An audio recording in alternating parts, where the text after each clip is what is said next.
Eu fiz esse vídeo sobre a proibição de inclusão de honorários advocatícios na execução de condomínio e, após muitas dúvidas de síndicos e colegas advogados, busquei uma reflexão mais aprofundada daquele que considerei um julgamento errado. A bem verdade, eu não considerei errado. Eu discordei da forma em que foi julgado. Foi prezado muito pela tecnicidade da execução do que o resultado prático que irá ocorrer na prática, que é justamente a reparação integral do dano. O link do vídeo está na descrição abaixo e vou deixar também na tela final, caso queira assistir. Eu preciso dizer uma coisa antes. Se você costuma dever condomínio com frequência, seja por qualquer motivo ou prioridade que você tenha, este vídeo pode não te agradar, mas ele é muito importante para que entenda as consequências e o risco desta inadimplência. Hoje, eu quero conversar seriamente com síndicos, administradoras, conselhos condominiais e também com advogados que atuam na área condominial. Porque depois da decisão recente do STJ sobre honorários contratuais em execução de cotas condominiais, eu comecei a perceber um movimento muito perigoso. Muita gente está interpretando essa decisão de forma errada, acreditando que o condomínio vai ter que absorver sozinho o custo da cobrança do inadimplente. E, sinceramente, eu acredito que essa interpretação pode gerar um impacto extremamente nocivo para os condomínios no Brasil. Porque talvez o problema não esteja no direito do condomínio ser ressarcido. Talvez o problema esteja apenas na forma jurídica como isso vinha sendo feito. E é exatamente sobre isso que nós vamos conversar hoje. Eu vou te apresentar duas técnicas para proteger o caixa e os interesses do condomínio.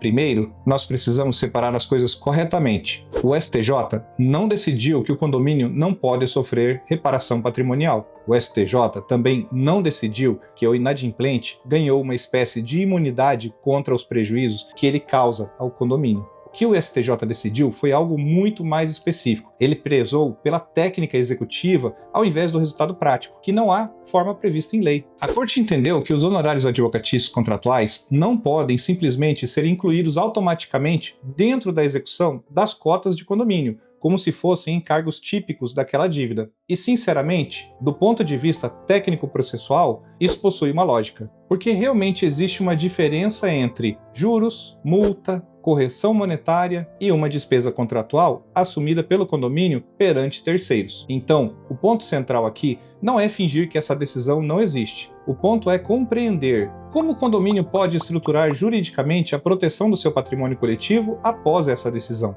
E é aqui que a conversa começa a ficar interessante. O maior erro agora é o condomínio agir emocionalmente, ou pior, agir por desinformação. Pautar uma assembleia para discutir a causa é completamente desnecessário e desgastante, não só para o síndico como para os proprietários. Quem participa de assembleias sabe exatamente como funciona. Muitos síndicos podem simplesmente concluir que agora o condomínio vai pagar o advogado do próprio bolso, mas não é bem assim. E esta conclusão equivocada pode gerar um efeito devastador no médio prazo, porque o condomínio não é uma empresa com margem de lucro e nem pode ser por conta da qualificação tributária. O condomínio não possui receita operacional destinada a absorver prejuízos individuais. E isso precisa ser entendido profundamente para que medidas efetivas de ressarcimento sejam postas em prática. Na prática, todo condomínio edilício funciona como uma estrutura coletiva de multipropriedade. Diversas pessoas compartilham o mesmo empreendimento, compartilham a estrutura física, a manutenção, as despesas, as áreas comuns, a segurança, os funcionários e conservação patrimonial. O condomínio não existe para enriquecer, o condomínio existe para ratear custos necessários para a preservação daquele patrimônio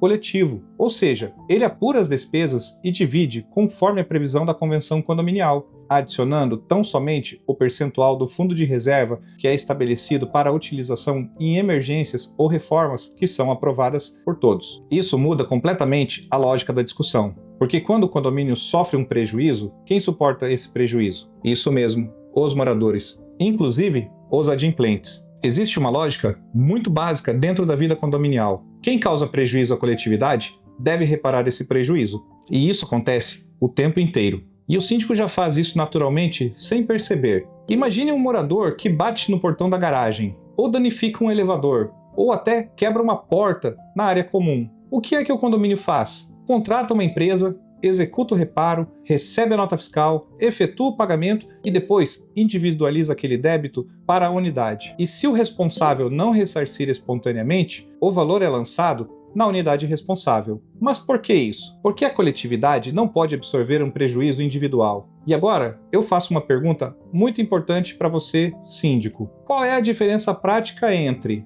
um dano físico causado ao patrimônio e um prejuízo financeiro causado ao condomínio pela necessidade de cobrança judicial? Vamos analisar isso com calma. O morador fica inadimplente. O condomínio precisa contratar um advogado. O advogado realiza a cobrança, propõe a execução, atua processualmente e o condomínio paga por esse profissional. Nesse momento aconteceu algo extremamente relevante juridicamente. O condomínio sofreu um desembolso financeiro real. O dinheiro saiu do caixa coletivo. Existe contrato, existe nota fiscal, recibo, existe comprovante bancário, existe um efetivo prejuízo material. E aqui está a grande virada estratégica que muitos síndicos e advogados ainda não perceberam. O STJ proibiu transformar os honorários contratuais automaticamente em encargo típico de execução. Mas isso não significa que o condomínio perdeu o direito ao ressarcimento do prejuízo material efetivamente sofrido. São coisas completamente diferentes. E foi isso que eu não havia compreendido no primeiro vídeo. Aliás, eu compreendi, só não entendi o motivo de não ser reconhecido esse dano de imediato. No fim, é a mesma coisa,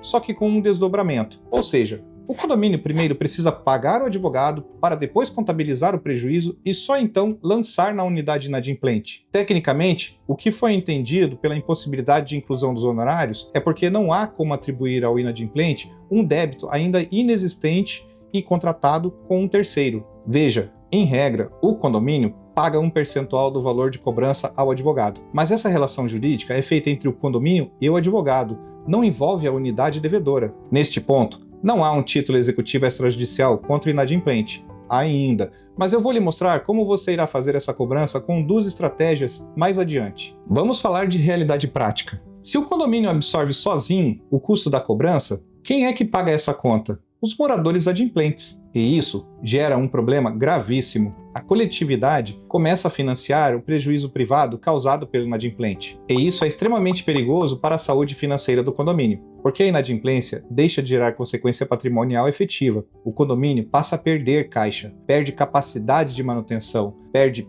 previsibilidade financeira, perde capacidade operacional. E no final, quem está pagando corretamente começa a sustentar o custo de quem não paga. Mas o condomínio não fica no prejuízo, não depois de hoje. Aqui entra a atuação inteligente da gestão condominial. O síndico não deve agir de forma impulsiva. Bom, se você chegou até aqui, presumo que a cobrança esteja na justiça. Se você está em uma fase de tratativas de acordo, aceite a composição somente se houver a inclusão dos honorários do advogado. Isso fará com que você não precise passar para o próximo passo e acabar necessitando fazer uma nova cobrança. O acordo envolve a vontade das partes, e você pode deixar bem discriminado no termo que será assinado quais são os valores que estão sendo pagos e de que forma. O juiz não pode negar a inclusão dos valores dos honorários porque o acordo é uma livre negociação entre as partes. A segunda alternativa é diferente. Ela entra em cena caso não haja inclusão no acordo ou no pagamento direto pelo inadimplente no processo. Isso irá exigir uma estratégia, organização documental,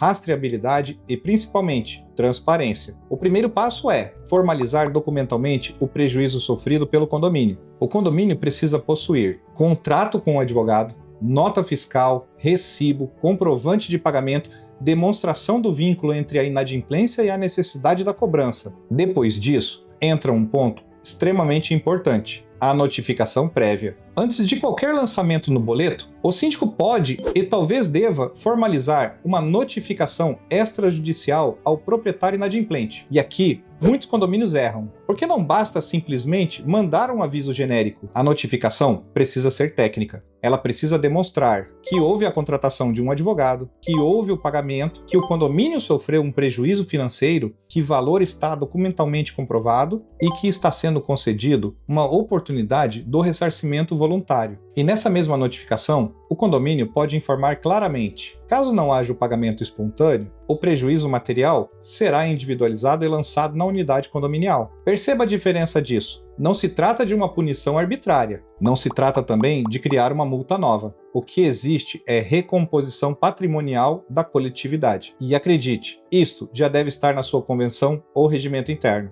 É muito comum que as convenções condominiais já estabeleçam que o ressarcimento de prejuízos é do causador responsável por este. E se a sua não contiver tal obrigação, você ainda pode se socorrer do Código Civil. Lembra da situação do portão que o condômino causou prejuízo? A lógica é a mesma. E aqui existe um detalhe extremamente importante. Quando esse prejuízo é convertido em débito condominial, ele passa a acompanhar a própria unidade. Ou seja, a obrigação ganha natureza propter rem. A dívida fica vinculada ao imóvel. E isso possui um peso gigantesco, porque se aquele débito não for quitado, a própria unidade pode responder patrimonialmente, inclusive com execução, penhora e até leilão judicial. E é exatamente aqui que muitos ainda não perceberam a profundidade dessa discussão. E aqui eu quero falar diretamente com os advogados que atuam na área condominial. O cenário mudou. A estratégia jurídica também precisa mudar. Talvez não seja mais inteligente estruturar tudo como simples inclusão automática de honorários na execução. Talvez o caminho mais seguro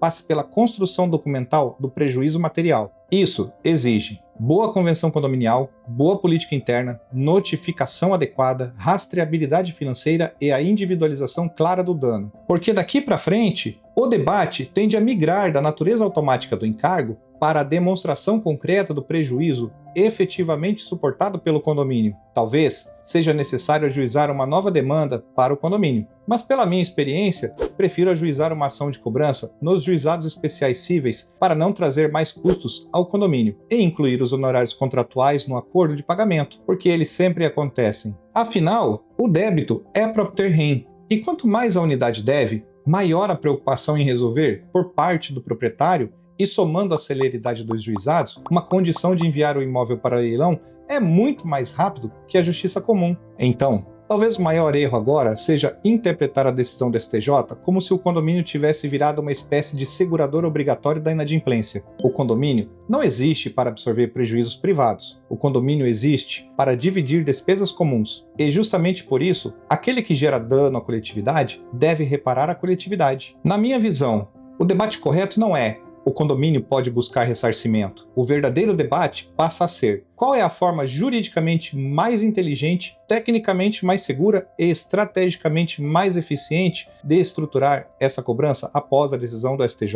Se você é síndico, administrador, conselheiro ou advogado da área condominial, eu quero saber a sua opinião. Você acha justo toda a coletividade absorver o custo da cobrança causada por um único inadimplente? Comente aqui embaixo. Aproveite e compartilhe esse vídeo com profissionais da área condominial e até mesmo para aquele condômino inadimplente que acha que ganhou um salvo-conduto. Porque essa discussão pode redefinir completamente a forma como os condomínios brasileiros enfrentam a inadimplência daqui para frente. E se você gostou desse conteúdo, considere se inscrever no nosso canal. Aqui não tem dancinha, trends ou qualquer outra coisa para chamar a atenção. Você vai encontrar conteúdo prático para o seu dia a dia e vai aprender a resolver problemas sem teoria inútil. Um abraço e até o próximo vídeo.